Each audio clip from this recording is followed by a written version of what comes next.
afternoon, all of you. It was a very wonderful discussion. Just before the panel discussion, whatever happened, is something that was, it was as if that the entire panelists together have just described whatever has been as a part of this research book. Today, the topic that I'm going to talk about here is the entire infrastructure industry is not just, I would say, old, but one of the very matured industry. Now, as we just look at this rich experience and the need together, one thing reminds us, with more experience, we should be more advanced. But is it working? So I think it has started. So let me just start with these two stunning structures. I'm sure that most of you can recognize both of this, right? The first one is Sydney Opera House. Can you recognize the second one?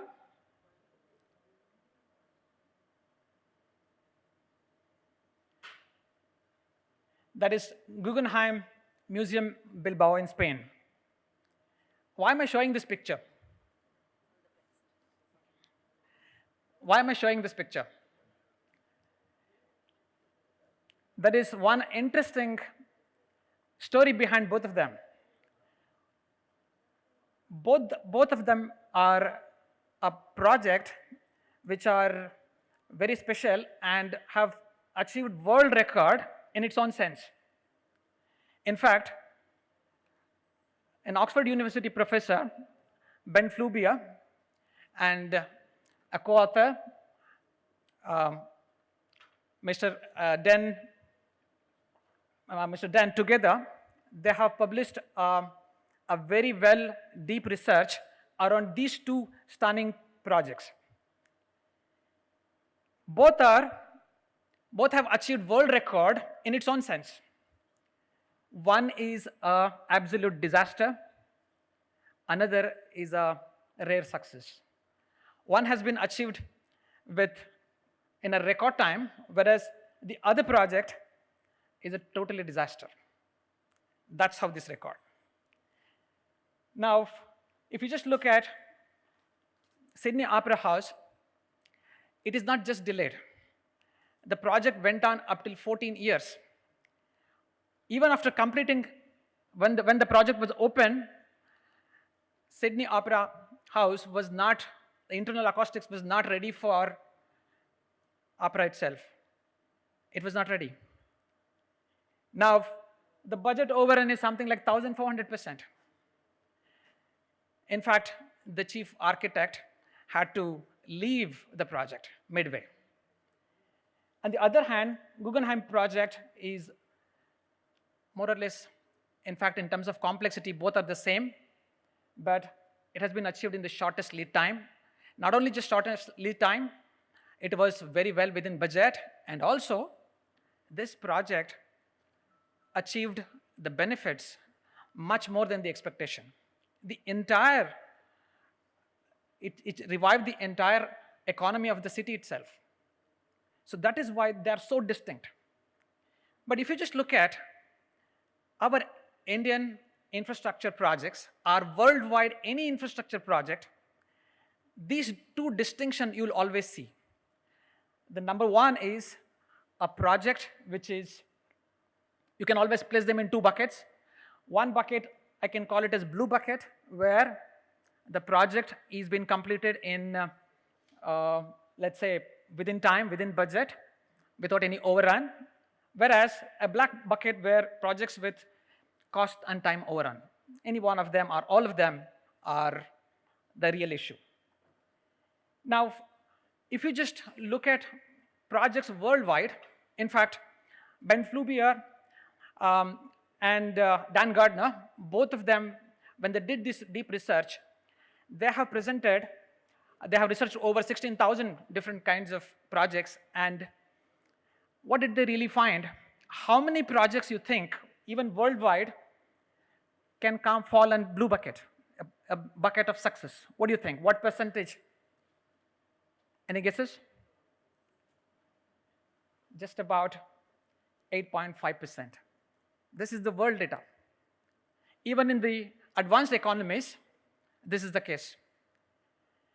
Almost 91.5% falls in black bucket. That is the projects with some shortcoming.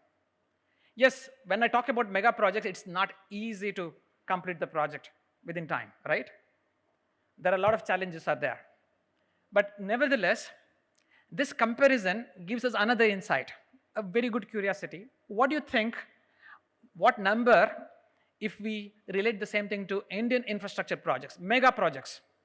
So we did a study here. We studied about projects which are over 2,000 crores of the last 2 decades. Here again, an interesting picture is coming. How many projects can fall in blue bucket? About 2%, and about 98% in the black bucket. Not that every project that we see here, there are no cases of successful projects. Yes, there are projects which are completed in record time, but nevertheless, there is a lot more to go, right?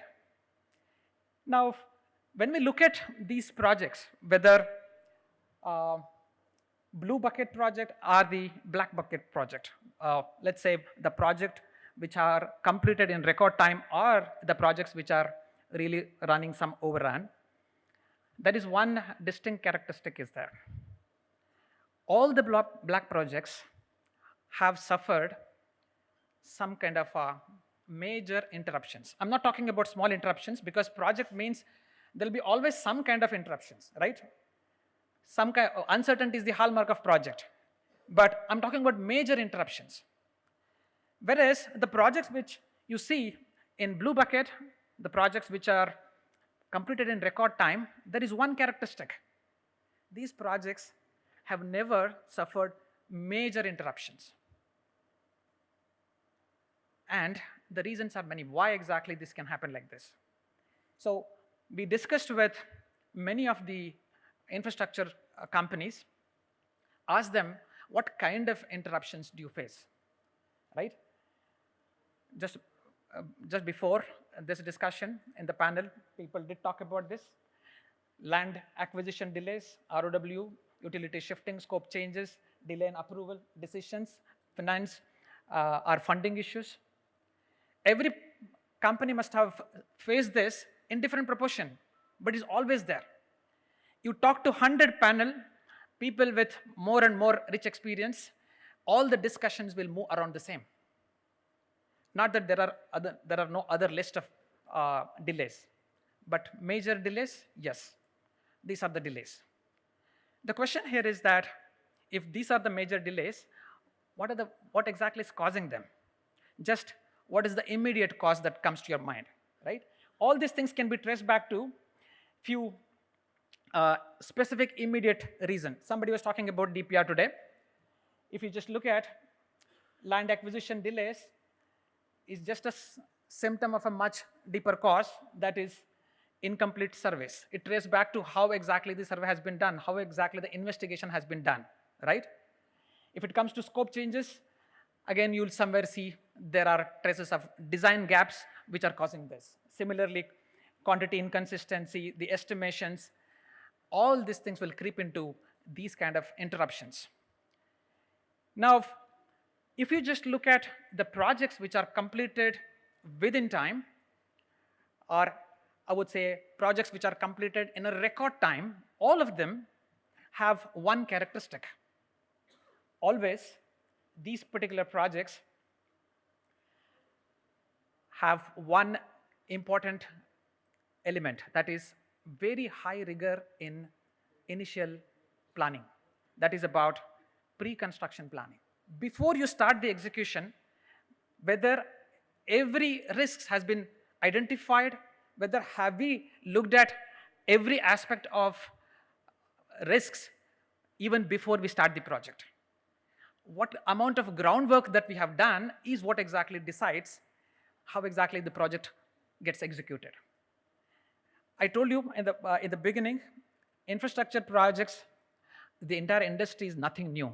It's not a new technology that we are discovering like AI. The knowledge is already there. People do know what are the risks that can really come up, including those areas where there are a lot of uncertainties are there, a lot of complexities are there. We do have technologies, right?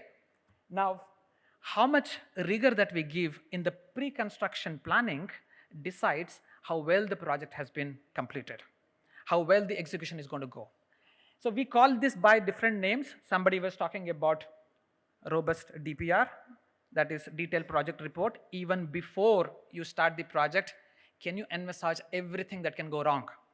This is the stage all these inputs has to be considered, right?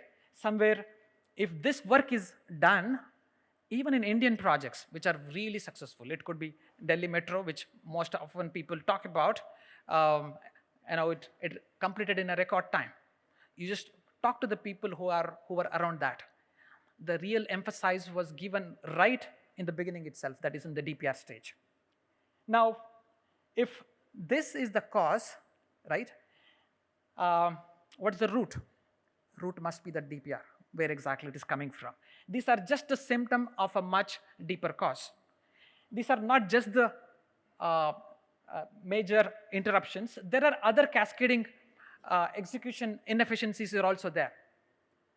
In fact, these cascading execution inefficiencies are the real issues that needs to be tackled. These are not just small interruptions that we talk about.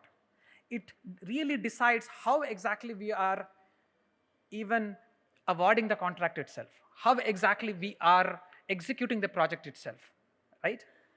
It could be a pre-work, but it is directly impacting that. Let's look at what are those. Number one, as I said, this is the DPR, is the root, but these are just the symptoms. Number one, we were talking about a weak DPR can literally influence the way that we contract the execution itself. Our inability to differentiate contractor capability is stemming from here. If the initial DPR is not good, if the planning is not good, there will be always hazy scope. If the scope is not clear, what exactly it will result in? Dispute or confusions, or always decision making becomes much, much more difficult. If you look at all the reasons why exactly this decision making is going slow, is because that pre-planning is not done. Now, when the scope is hazy, now even though you want to apply QCBS, can you really? Do you have, is it really possible for us to pinpoint, yes, this particular contractor is really good, this contractor is not good? With a decisive parameters, let's say, how many on-time projects have you completed? Can we take this parameter? Or can we really implement saying that this particular project was completed within budget, this company is better than the other? It's not that easy. When the scope is weak, it's very, very difficult to even implement so-called QCBS, right? So when we have measurable, when we don't have a decisive qualitative measurement, invariably what is going to happen? All the people who are technically bidding will score the same thing, right? Yes, in principle it is QCBS, but in fact, if everybody scores the same thing technically, L1 becomes the only criteria. Now, when this is happening, how do you expect good quality? Obviously, the moment it gets into L1 fever, industry gets commoditized. Weak players will get in. That becomes very, very obvious. There'll be always somebody who wants to get inside. Looks very lucrative, but they'll get in. Now, people with good capability, they will not be able to invest, or they don't invest, because it becomes almost a low price sector. and the entire sector gets trapped in a low margin game, and the entire industry suffer. This is the real effect of weak DPR. Now, this will not just stop at this stage. The real issue will continue further. This is about pre-construction gaps. So once we know, it's not that this is nothing new in this, the entire industry people know that if the DPRs that are coming, whether are they really done well or there are gaps, right? The industry people, whomever is bidding for the project, they do already know the DPRs are not really thorough. But nevertheless, agencies expect these DPR gaps needs to be identified just before the pre-bid stage. Okay. Yes, you are very welcome. You can just change the, you can always raise the objections regarding the DPR, but where is the time? Everybody is bidding so many projects with a limited time. Who is going to do that? Somehow project gets awarded. Once the project gets awarded, the real game starts. The contractor will be more interested in how do I get the billing. So once you are in this particular race of somehow get the billing right, what gets suffered? All the DPR issues that surfaces gets kept aside. So now it becomes agencies' baby to solve that, right? Yes, eventually it will come when after there is a limit for you to do a cherry picking. This is the real problem. The second most important one is that institutional fatigue. When in every project, there are so many deviations, there are so many decision making that is coming, authorities spend more time in managing these disputes than looking at the project execution projects. Look at from where exactly it started. It all started with a weak DPR, right? Once this happens, obviously decision making becomes a problem. So enough of view around what is the problem statement. Let's look at how do we fix this? How do we fix the foundation? If you just look at, if the entire infrastructure, it is analogous to a big structure, the foundation is really important, right? The DPR is that foundation for all the infrastructure sector. Let us see how do we fix that.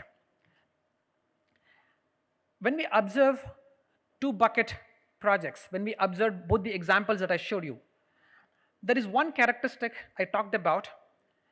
The projects which completed in record time follows one simple rule, that do not start the execution unless the pre-construction plan is 100% thorough.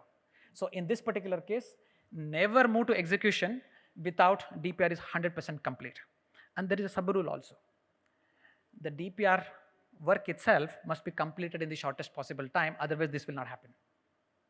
Now coming to when I say 100% complete, what exactly it means? It means all the design aspects, all the design clarity, scope clarity, utility shifting, right-of-way issues, interdepartmental coordinations, who is going to approve, who is going to take the decision in the eventuality of anything that is going to go wrong, risk planning, everything has to be thoroughly captured here. If it is captured, then we have a robust DPR. It means we must invest more than what exactly we are doing it, right? More money, more time, more attention for high quality planning. Yes, if this is the case, where the money is going to come from? Where is this money is going to come from? If we just look at how much India is spending on this initial pre-planning, on the DPR activities, in the DPR activities is about 0.5 to 1% of the overall project cost. The consequence, we have our delays something ranging between 40 to 50%, 100%. In fact, the delays, the cost overrun is over 100%, many cases, right? If you compare this with those countries where the projects are being completed in time, that too the extent of delays and the cost overruns are much, much lesser, they are going up to 8 to 10%. Be it Norway, be it Australia, be it Japan, be it UK. Yes, projects are delayed, but the extent of delay also matters. Cost overrun is important, but extent of cost overrun is also important. It means the logic is very simple. If you just look at the entire journey, our pre-construction phase versus construction phase, we deploy so much of time and money. This is what exactly happens: cost overrun and time overrun. On the other hand, little extra, not too much, little extra can ensure this entire cost overrun and time overrun can be kept under very well good control. Now, it means strong DPR is in planning is not an expense. In fact, it's a high return on investment. Many of the panel members were discussing about it, and people who are in the industry, they would definitely know this is the case. Now, coming to question is that what are the major obstacles in making this DPR right?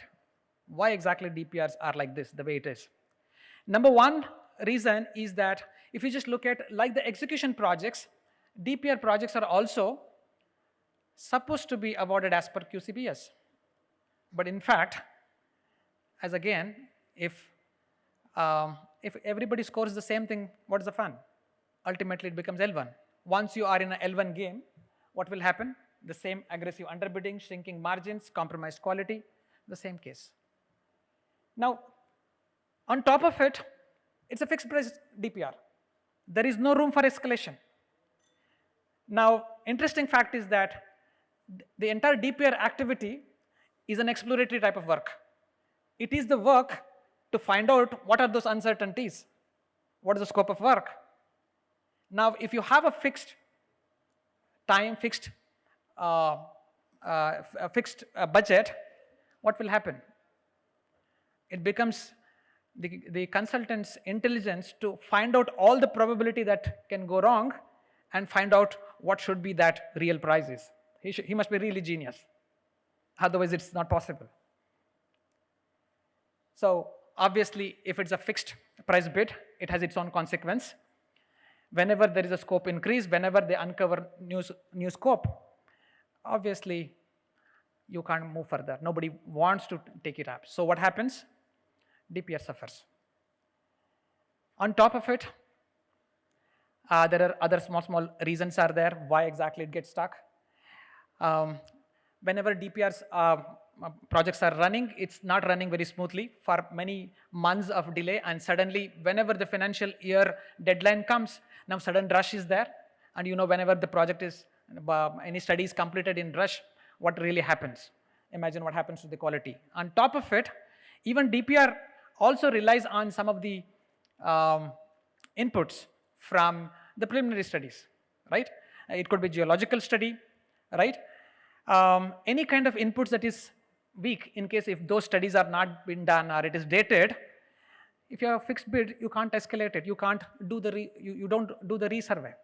You get on with the same inputs. Now, how do we get all these things right?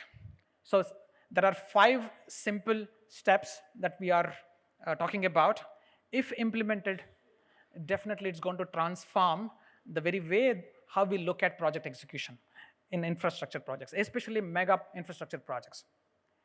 Number 1 becomes very obvious. Fixed price bidding must go, in the sense, if the scope grows, because it's an exploratory kind of work, and if there is a limited scope and budget, obviously any new thing that comes, consultants are penalized for discovering the uncertainty. But what we want from a DPR consultant, we want them to surface these uncertainties. So fixed price bid contract doesn't go well with that. If you still force it, what will really happen? They cut back on surveys, they cut back on investigation, they'll cut back on all the advanced tools that could have been very well used for doing a very good DPR, right? So all these things becomes very, very obvious. So the best way is, in fact, contractors are punished for surfacing the uncertainty. So now, moving to time and material has many advantages. If you have a time and material, fixed price, unlike a fixed price where the complexity gets hidden, time and material helps you to uncover it so that you can fix it later. On top of it, it encourages people to use all the latest equipments like GPR, EM locators, 3D, SUV, all these things can be used. Just a few minutes back, people talked about it, how well these things can really make the DPR really robust, right?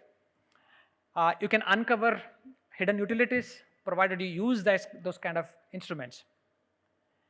And you can always pay based on the verified effort. If consultants are paid based on the verifiable efforts, you will get quality. Second part here is, the moment I talked about time and material, definitely it must be striking to you. Project can go on just like that because consultants are paid endlessly. So obviously, you need to look at DPR with the same rigor, in fact more rigor than a project which is in execution. It means you need to run it like a proper PMO. People just morning they talked about 200 plus odd, 250 odd DPR projects are running simultaneously. Obviously, it requires that rigor.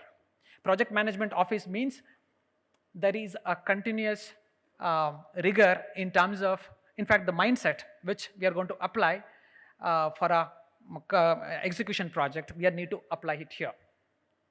Treat every DPR project as a full-fledged project, right from initiation till the award, the project has been awarded. So it prevents projects getting into no man's land. Second thing is that, yes, this is a minor issue. Once you have a project management office, I'm sure that in many states, people already are following PMO offices are there. Now, this is about having a proper PMO office for DPR projects. Similarly, there are war rooms for construction projects, but we are talking about war rooms for DPR projects, right?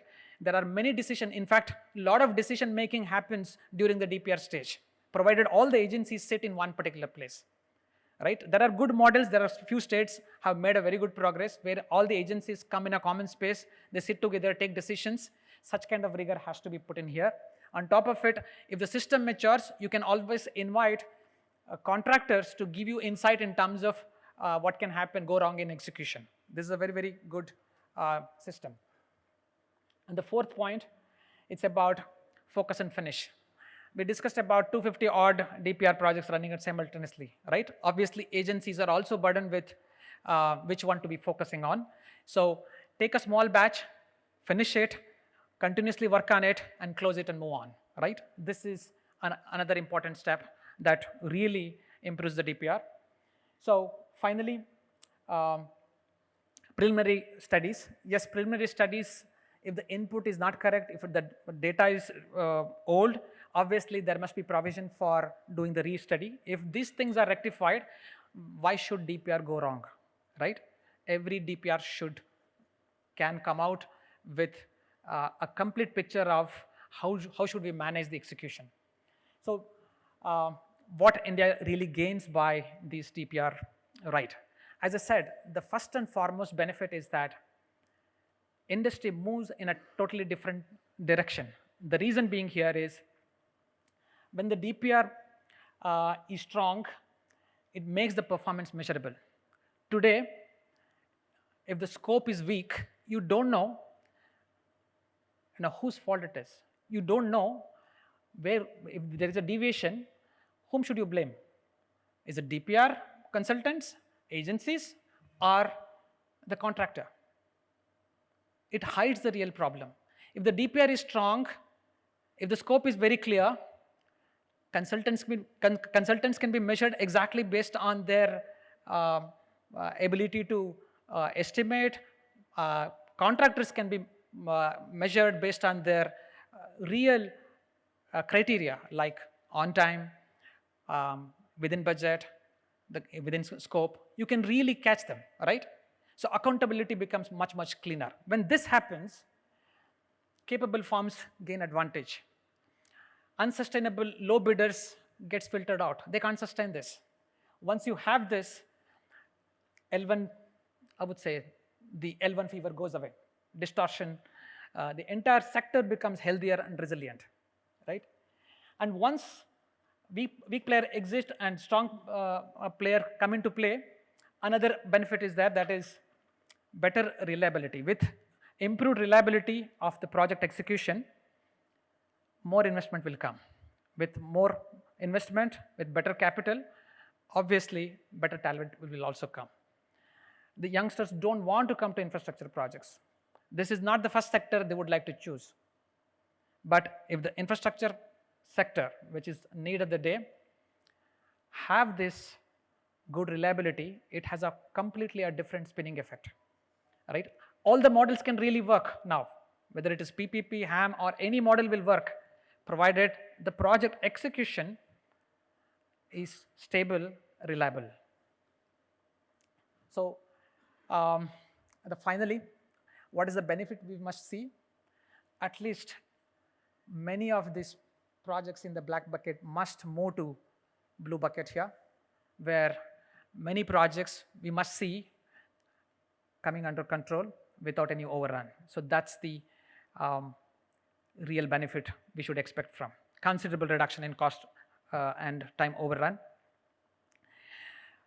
Finally, these are the points that I have. Any questions?